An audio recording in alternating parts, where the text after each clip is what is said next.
sebelum kami dalam ke solusi itu atau membuat mesin itu pemainnya orang asing, Pak.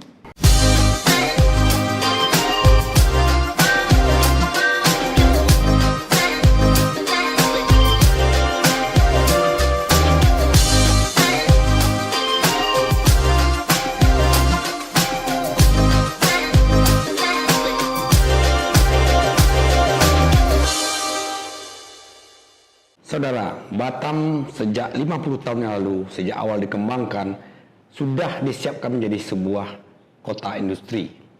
Dan sampai hari ini, Batam tetap mengandalkan kawasan-kawasan industri sebagai sebuah kawasan industri di Indonesia. Tapi kita belum banyak tahu bagaimana perusahaan-perusahaan industri berkembang di Batam. Dan tamu saya kali ini adalah seorang karyawan yang berubah menjadi seorang pengusaha dan memiliki perusahaan sendiri dan bergerak di bidang otomasi dan robot di Pulau Batam. Beliau adalah Bapak Dr. Andes Nadirman MM. Apa kabar, Pak? Baik. Baik, Pak. Terima kasih. Ya, terima kasih, Pak, sudah hadir. Ya. Pak, bisa cerita, Pak, bagaimana Bapak mulai bisnis ini di Batam ya? Ya, siap, Pak. Dari mulai datang di Batam atau? Ya. Nah, terima kasih Pak Sokrates. Mungkin saya sharing perjalanan hidup atau sebagai anak rantau, Pak, perjalanan karir ya selama di Batam. Saya datang ke Batam tahun 94. Waktu itu tidak sempat nganggur ataupun sempat nganggur 2-3 hari karena waktu itu masih bagus tempat mencari kerja di Batam, banyak lowongan. Waktu itu saya bekerja di PT PCI yang di Sekupang, PCI Elektronik, sebagai perakit elektronik ya, Pak. Perakitan elektronik, dan itu juga industri yang banyak di Batam, yaitu di elektronik. Nah, waktu itu sekitar 3 bulan lebih saya bekerja di PCI, tapi keras, Pak, karena di-manage oleh orang Singapura. Jadi kalau mau pergi kerja tuh agak tegang, tension ya. Wah, ini besok apa lagi gitu. Karena tapi pelajarannya bagus. Nah, di bulan ketiga saya mulai cari-cari. Saya melamarlah di 2-3 perusahaan yang ada di Muka Kuning. Waktu itu salah satunya Epson, Astra, satu lagi Panasonic, kan 3 itu yang favorit, Pak. Alhamdulillah yang 2-nya saya lulus, tapi saya ambil yang di perusahaan Epson Jepang, yaitu di bidang printer, Pak. Nah, kebetulan bidang saya itu sama dengan perusahaan sebelumnya, yaitu merakit elektronik pakai mesin SMT namanya, Surface Mount Technology. Kalau Bapak lihat ada PCB, sekarang di semua elektronik, handphone kita semua ada PCB, TV ada PCB, laptop, kamera semua ada PCB, itu tempat merakitnya pakai teknologi itu. Nah, saya masuk ke perusahaan Jepang, kebetulan di bidang itu. Walaupun saya sendiri sebetulnya jurusannya mesin otomotif, Pak. Saya dari IKI Padang waktu itu, sekarang UNP. Nah, jadi saya belajar terus. Nah, waktu itu mulailah masuk di perusahaan Jepang tersebut. Sekitar 8 tahun saya di sana, Pak. Nah, 8 tahun lebih kepada manufacturing, tapi 3 tahun berjalan saya pindah ke engineering, Pak. Ke maintenance engineering, itu di servicesnya, mesin setting, maintenance-nya gitu ya, yang tadinya dari produksi. Nah, setelah itu tahun 2002 saya keluar. Saya bergabung dengan satu perusahaan di Singapura, sekitar 8 tahun juga, Pak, dari 2002 sampai 2010.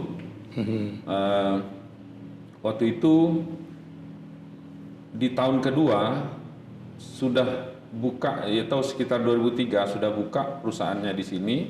Nah, saya waktu itu alhamdulillah sudah dijadikan partner, walaupun saya pemegang saham kecil sekitar 10%, 90%-nya orang Singapura. Yeah. Nah, disitulah saya banyak belajar bisnis dari A sampai Z. Karena waktu itu komunikasi nggak seperti sekarang ya Pak. Bos datang mungkin sekali sebulan atau kalau urgent 2 kali sebulan. Nah itu saya yang ngurus semua. Tempatnya di Tunas sekitar 8 tahun. Nah karena itu PMA itu kan ada keterbatasan Pak. Iya.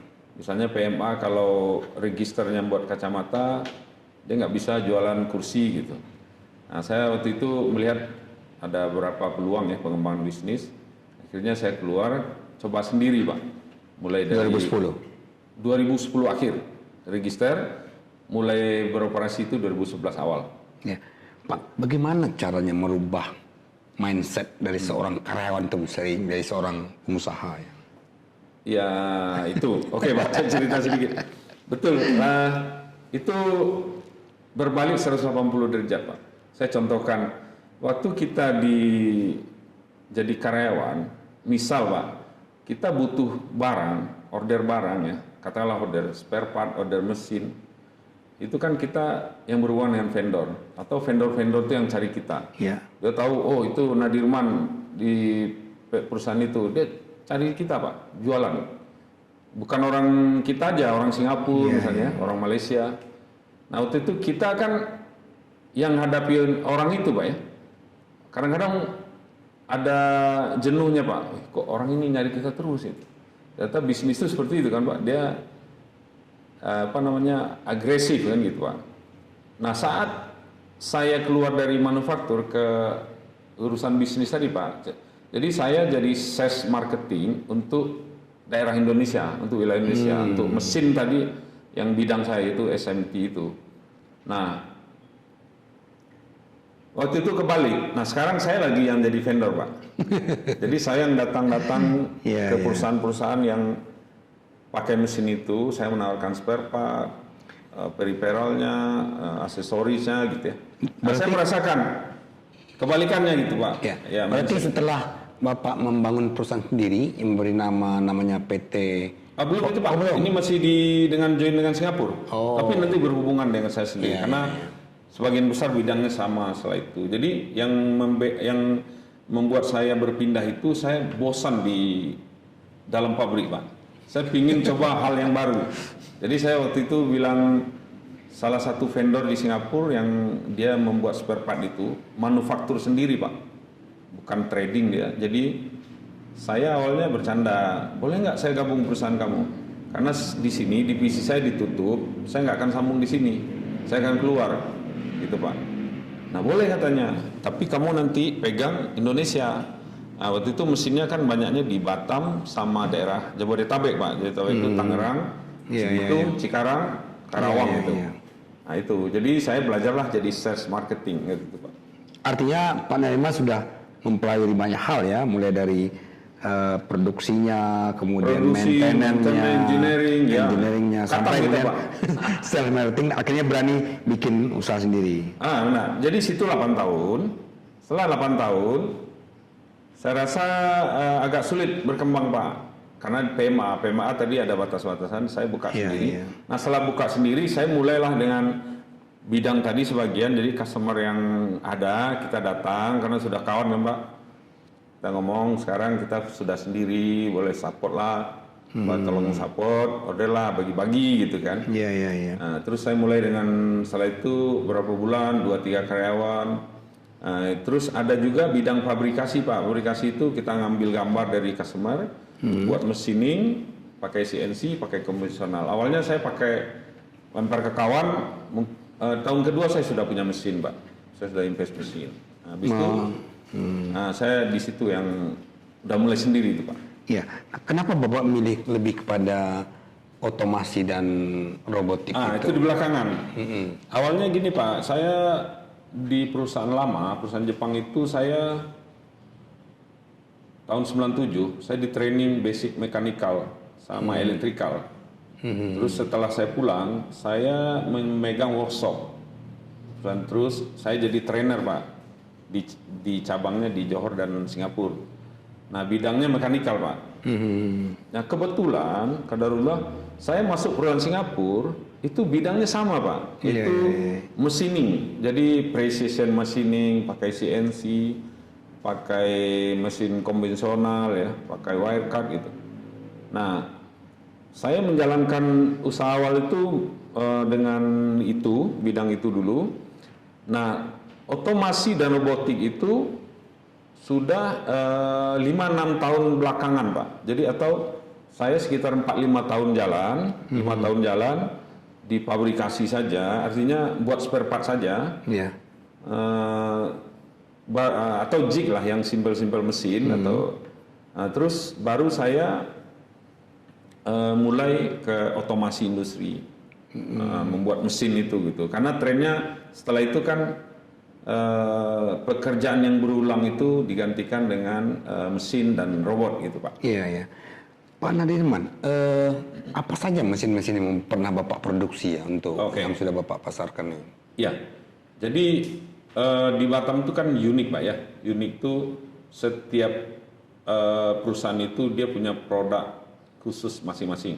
Saya contohkan salah satu customer kita di Citra Tubindo, dia pipa Pak. Iya. Nah pipa itu kita pernah buat mesin, di dalamnya itu kalau pipa itu kalau crack Pak, kalau crack itu dia reject, nggak bisa pakai. Nah solusinya itu harus di grinding Pak, di grinding ulang. Nah grinding itu mesinnya itu otomatis Pak, dia jalan sendiri, ada kamera. Nah itu salah satu. Yang kedua ada di sini itu ada perusahaan Jepang Shimano misalnya buat sepeda, buat pancing. Iya. Schneider tuh buat sensor, buat kontaktor itu. Iya. Nah itu apalagi misalnya Eselitas itu customer kita ya, Epson misalnya Pak. Epson itu buat ink cartridge itu ya. Nah jadi biasanya kan satu line produksi itu bisa 10-15 orang Pak. Nah karena kerjaan itu berulang, karena misalnya ini Pak, dia itu terus kan, pasang baut terus, nyolder terus. Nah itu yang kita gantikan dengan robot dan mesin. Gitu. Karena Pak, memang permintaan. Kalau gitu, ini makin mengancam tenaga kerja. Itu ini, jadi katanya musuhnya serikat Pak. Nah tapi saya ada dari persepsi lain, sebetulnya tidak juga Pak, dan malah harus masuk ke situ. Pertama, sebelum kami dalam ke solusi itu atau membuat mesin itu pemainnya orang asing Pak. Umumnya orang Singapura, orang Malaysia. Nah terus yang kedua, kenapa diotomasi Pak? Karena dia pekerjaan yang berulang, dan kalau di luar negeri itu udah dibilang tidak manusiawi. Karena orang sekolah tinggi-tinggi kerjanya kru aja kan gitu Pak. Nah itu kerjaannya itu terus. Dan katanya istilah berbulan bertahun. Ya, istilah robot itu juga dari bahasa Cekoslovakia, artinya robota ya Pak, yang pekerjaan yang membosankan gitu. Robot itu kan dia menggantikan kerjaan berulang. Nah saya contohkan tadi Pak, untuk kan memang menggantikan orang. Tapi apa yang terjadi Pak, di Batam itu kan tenaga kerja mahal. Kalau pekerjaan atau proyek padat karya sudah tidak cocok di Batam. Saya contohkan beberapa tahun lalu ada salah satu perusahaan Jepang, Nide Group.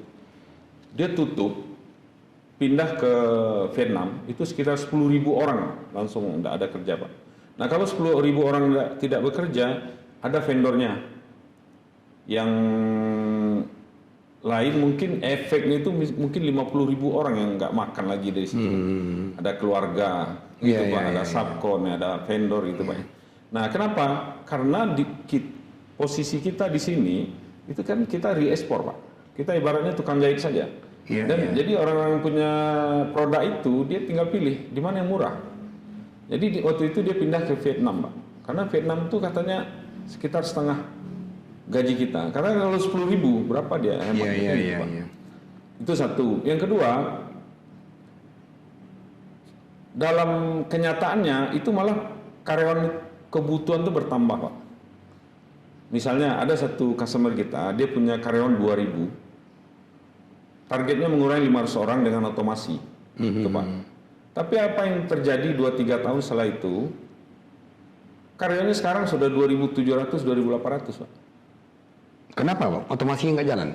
Bukan, saat dia punya teknologi, perusahaan-perusahaan cabang atau grupnya dari luar, dari Cina, dari Filipina, dari mana tuh pindahkan ke sini production base-nya Pak. Jadi artinya proyeknya besar gitu. Jadi karena punya teknologi Pak. Iya, iya, iya. Nah bayangkan kalau perusahaan itu tidak pernah teknologi, dia yang tertarik keluar ke daerah yang lebih murah gitu. Tapi ngomong-ngomong Bapak juga sudah ekspor ya Pak ya? Produk-produk Sudah, alhamdulillah. ke Meksiko, ke Ya, kan ke Meksiko dan Filipina Pak tahun lalu. Karena itu kebetulan permintaan customer ya Pak ya. Iya, iya. Nah, jadi ada grupnya di sini yang sudah puas dengan kualitas dan servis kita. Ternyata waktu dicoba ke vendor lain, iya, iya. apalagi dari luar Pak, lebih mahal yang jelas ya. Itu ada yang nggak jalan gitu, ada yang nggak maksimal jalannya. Akhirnya kita sekarang itu kontrak dengan mereka. Nah, insya Allah tahun ini ada juga ke negara lain, mungkin untuk Thailand, untuk Eropa kita buat mesinnya itu. Luar biasa. Pak Nariman, bisa Bapak jelaskan, kadang-kadang dalam pengertian awam ketika Bapak punya perusahaan Bapak membuat mesin otomasi dan robot, itu bayangan orang tuh robot-robot canggih yang seperti manusia. Itu seperti apa Pak selama ini yang Bapak lakukan? Mungkin dalam prinsipnya Pak ya, prinsip dasar dulu robot ini, saya ibaratkan dengan bagian tubuh manusia. Yang bekerja itu kan kita tangan, kaki, mata itu Pak ya. Iya, iya. Bisa juga telinga, dan itu bunyi gitu kan ya. Iya. Ya Pak.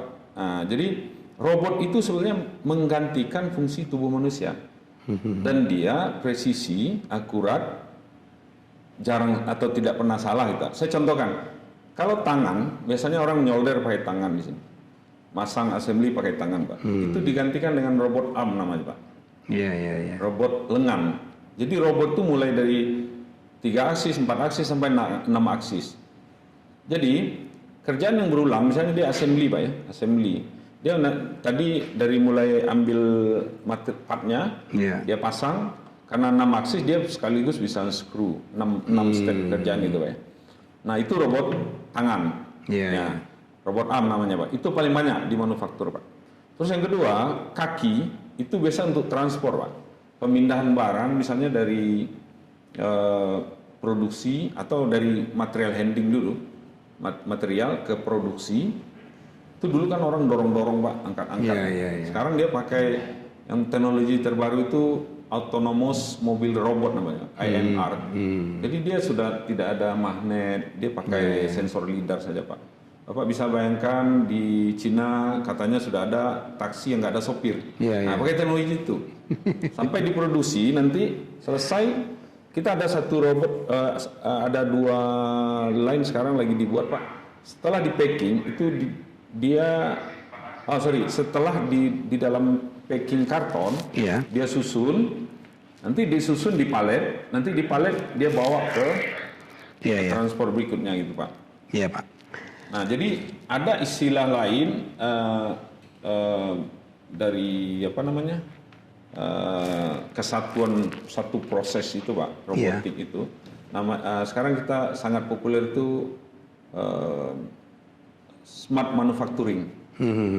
Nah, jadi rata-rata perusahaan-perusahaan multinasional di Batam itu Pak, dia sekarang mulai dari receiving part sampai dia output ke truk, masuk ke truk itu diotomasi. Apa yang bisa diotomasi?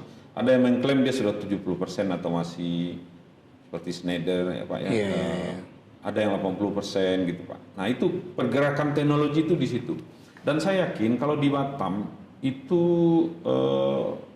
perusahaan itu punya teknologi itu Pak, itu dia cengkraman atau dia untuk bertahan di Batam sebagai investor itu makin kuat Pak, saya rasa. Dan di Batam termasuk yang advance di Indonesia Pak ya, itu otomasi. Nah ini menarik, Bapak pernah lama bekerja di beberapa perusahaan asing gitu ya? Iya. Apa bedanya dengan perusahaan-perusahaan nasional ya Pak? Iya. Oke. Mungkin saya masuk sedikit ke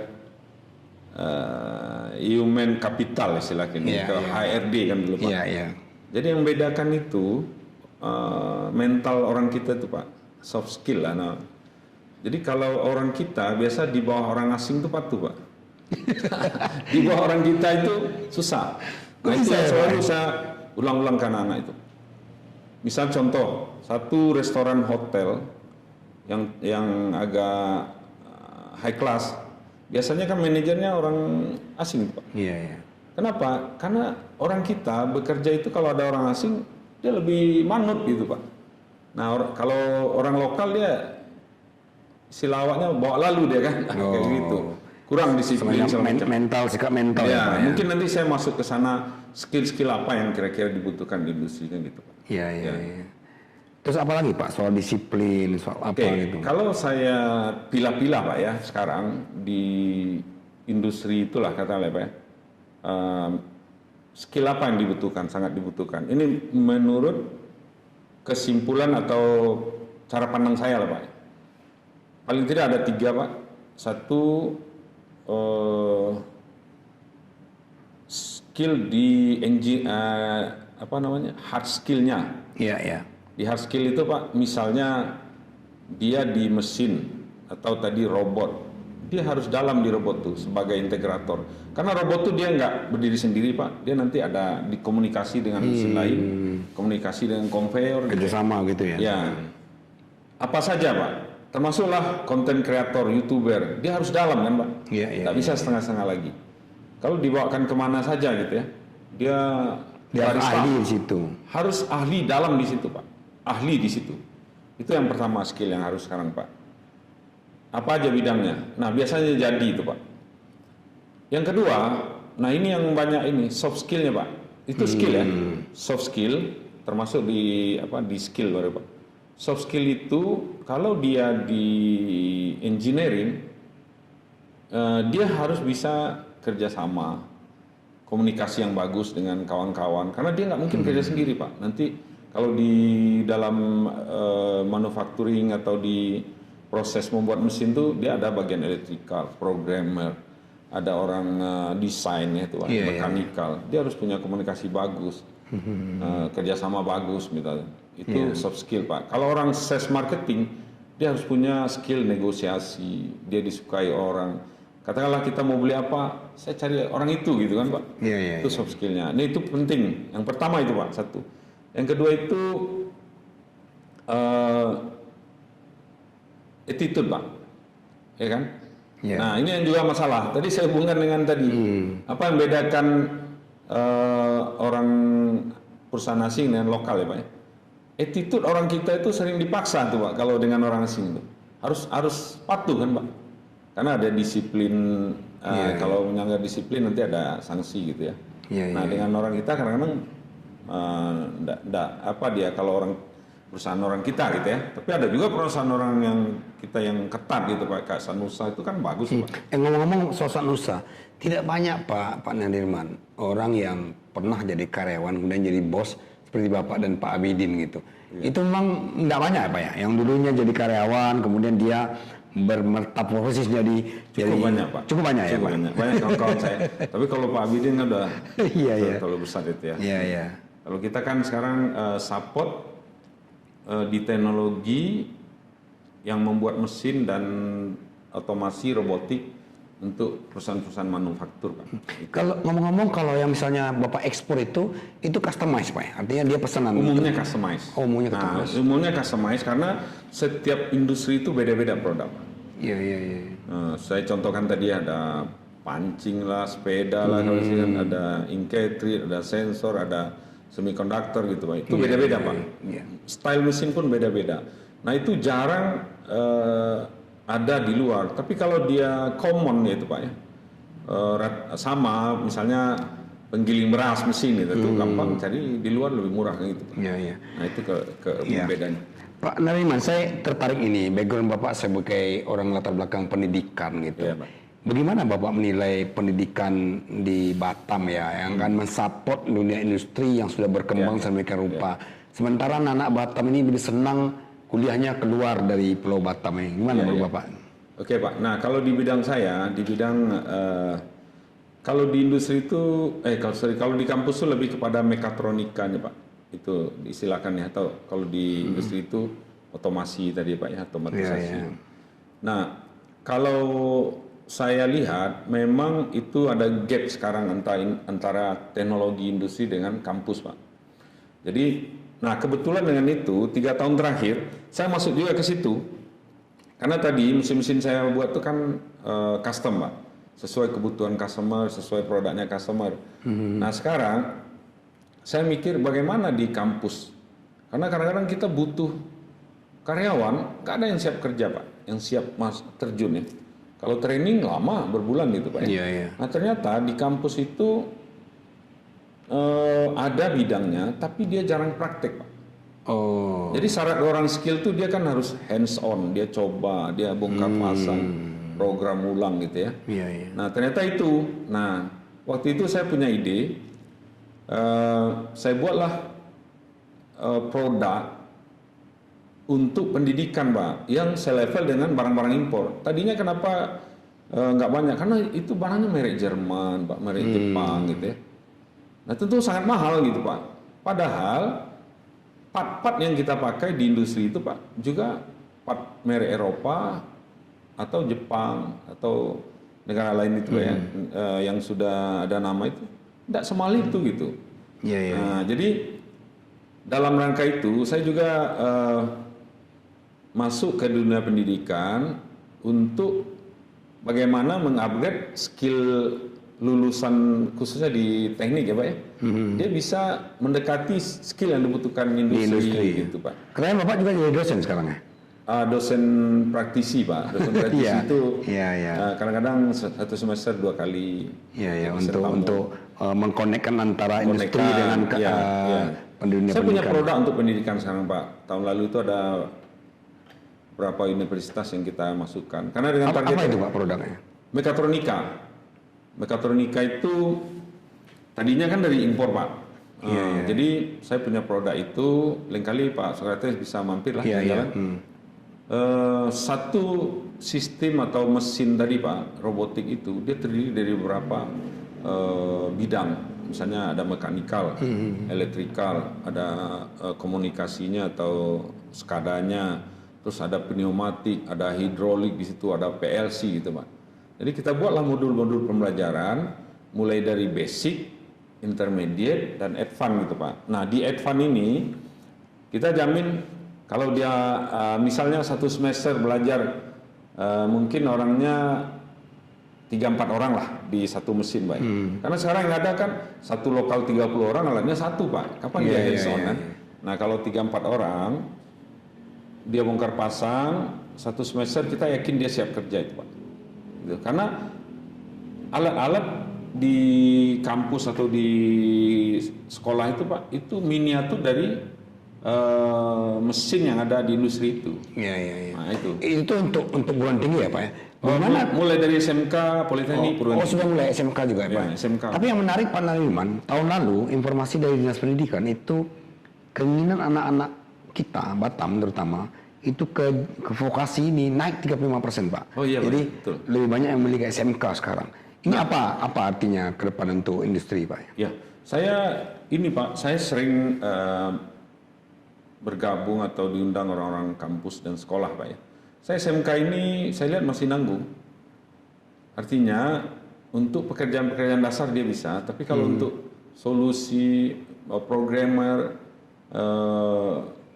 integrator tadi ya, biasanya kami ambil orang politeknik, Pak. Saya contohkan, saya agak sulit mencari lulusan politeknik Batam yang pengalaman karena dibutuhkan, Pak. Rata-rata kerja mereka, Pak. Jarang yang nganggur. Sebenarnya. Nah itu juga yang saya lakukan sekarang. Dalam sekarang kan ada kampus Merdeka, Pak. Ya, ya. Kampus Merdeka itu mahasiswa itu bisa PKL 6 bulan, kompensasinya 20 SKS. Iya, iya. Atau setahun 40 SKS. Nah sekarang kita betul-betul menerapkan itu, Pak. Sampai Pak Dirjen Dikti sudah datang ke tempat saya, beberapa rektor, terus Dirjen Vokasi yang mewahi Politeknik dan SMK juga datang. Jadi anak-anak itu waktu praktek, Pak, biasa 20-30 orang di tempat kita satu semester. Dia itu dilibatkan di proyek itu. Nah, tapi apa outputnya, Pak? Itu hampir semua itu, Pak, siap kerja. Dan umumnya saya nambah karyawan dari situ, Pak. Oh. Nah, ada lagi yang menarik. Itu ada yang dia masih 2 semester lagi kuliah, Pak. Saya sudah jadikan karyawan. 2 semester itu apa? Dia belum tugas akhir. Dia ada mata kuliah lain, tapi bisa dikondisikan online. Nah, saya contohkan ada 3 karyawan saya rekrut itu Januari 2023, Pak. Dia praktek Juli ke Desember, 6 bulan, 20 SKS. Nah, waktu kita lihat orang ini bagus, bisa kerja langsung ya Pak ya, setelah 6 bulan. Kita tawarkan, dia alasannya masih belum tamat. Apa mata kuliahnya? Nah, kebetulan itu di Padang kuliahnya Pak. Oh, ternyata tugas akhir sama ada 1-2 mata kuliah. Kita hubungi kampus, bisa nggak dibantu? Kita jadikan karyawan. Dia jadikan karyawan baru sudah Desember kemarin Pak. Jadi setahun dia masih mahasiswa jadi udah karyawan. Karena dia yang kita perlukan tuh orang skill Pak, bukan ijazah. Dia bisa di lapangan, dia bisa di proyek gitu Pak. Nah itu metode saya ngambil karyawan seperti itu sekarang Pak. Nah gitu. Berarti Bapak dukung ya yang sekarang diterapkan kurikulum merdeka itu? Kalau saya sangat mendukung di bidang saya Pak ya. Karena sekarang kalau dihubungkan atau siap kerja atau punya skill setelah tamat, itu yang susah kita dapat Pak. Karena alatnya juga nggak ada, kurang kan. Nah, kita nggak tahu ya itu karena mungkin budget. Tapi kalau perusahaan sekolah politeknik di luar negeri, misalnya di Vietnam lah Pak ya, jangan Singapura. Singapura tentu kalau Singapura mungkin 1 robot 1 mahasiswa Pak, makanya dia cepat pandai ya.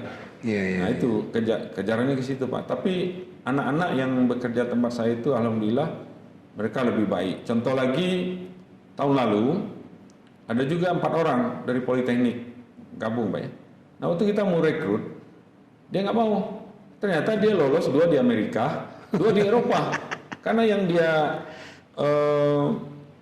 pelajari itu waktu interview itu disampaikan. PLC programming, robotik programming misalnya Pak. Itu yang dibutuhkan Pak sekarang di dunia industri. Tapi ngomong-ngomong Pak Mandaliman, Bapak kuliahnya di IKIP. Ya, mestinya kan jadi guru ya Pak ya? Jadi guru. Apa sih cita-cita Pak Mandaliman sebenarnya? Oke, jadi ini juga sering saya sampaikan di motivasi anak-anak. Saya sering diundang ke kampus misalnya Pak ya, atau di sekolah. Saya waktu itu pun tidak tahu Pak, mau kemana itu Pak ya. Tapi yang saya ingat, saya dari STM Pak. Nah waktu itu Bapak ingat, kalau STM mau masuk universitas, kalau kita UNAN, oh itu hampir pasti nggak lolos. Kita bersaing dengan orang yang belajar matematiknya 6 semester, fisikanya. Sementara kita 2 semester di itu kan, di STM. Nah saya ambillah IKIP, tapi teknik karena di STM. Nah waktu itu ya memang rata-rata kawan-kawan saya itu ke guru Pak. Nah, tapi ada semester 7 waktu itu kalau nggak salah, ada datang senior kami, kita undang ke kampus ngasih ceramah umum lah atau kuliah umum. Saya lihat dia waktu parkir mobil saja Pak, mobilnya bagus dari semua dosennya. Karena dia kepala cabang auto 2000. Di Fatih Sulaiman itu. Saya waktu itu niat, saya tidak akan jadi guru, saya kerja gitu ya. Itu aja awalnya Pak. Setelah itu baru saya cari link-linknya. Nah waktu tamat pun, saya tidak melamar guru Pak. Nah waktu itu ada kawan yang bawa, melamar di Kalimantan, lolos, saya nggak ambil. Nah, jadinya merantau ke Batam, itulah ceritanya. Ini mungkin Pak, saya ingin tahu bagaimana Bapak ingin menularkan kepada orang-orang di Batam terutama yang masih bekerja soal entrepreneurship gitu. Artinya kan Bapak kan melaksanakan itu, Bapak bekerja jadi karyawan kemudian jadi pengusaha. Karena memang dalam ekonomi Indonesia Pak, kita masih kekurangan entrepreneur gitu. Dan ini salah satu entrepreneur itu yang menciptakan lapangan kerja seperti Bapak lakukan itu yang kurang. Apa yang ingin Bapak sampaikan kepada anak-anak muda terutama gitu?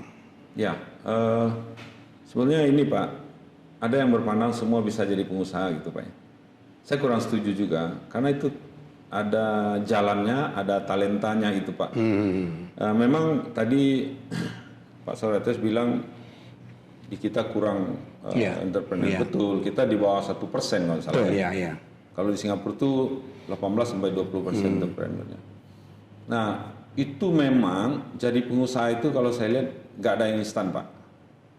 Nah, tapi ambillah satu bidang, apa yang kita spesialis di sana. Itu kita jadi harus ahli di bidangnya gitu. Dan butuh proses. Butuh proses. Jadi kalau kita itu bilang sudah berdarah-darah, Pak. Ya kan?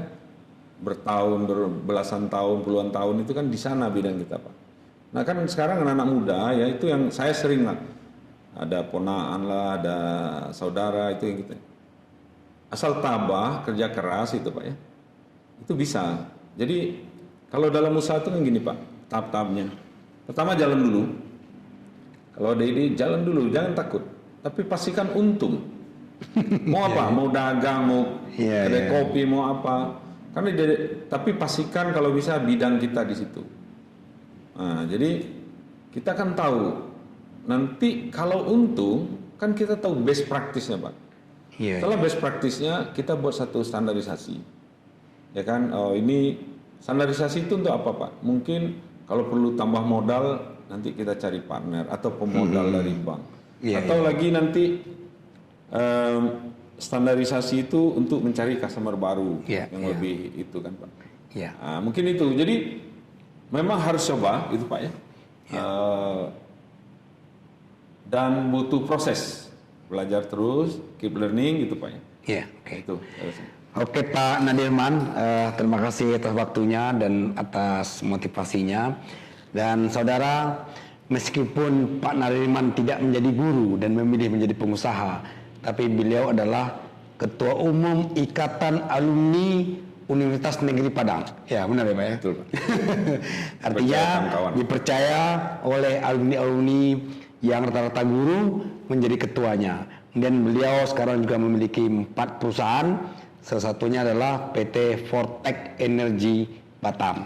Ya, terima kasih Pak Nadirman atas waktunya. Ada tambah satu mungkin, Pak. Jadi ada yang menarik, Pak. Kalau tadi Pak Soret bilang guru, nah di Batam itu unik, Pak. Kita mempetakan alumni, saya dulu ketua alumni teknik sebelum di UNP. Nah kita perkirakan lebih banyak yang di industri.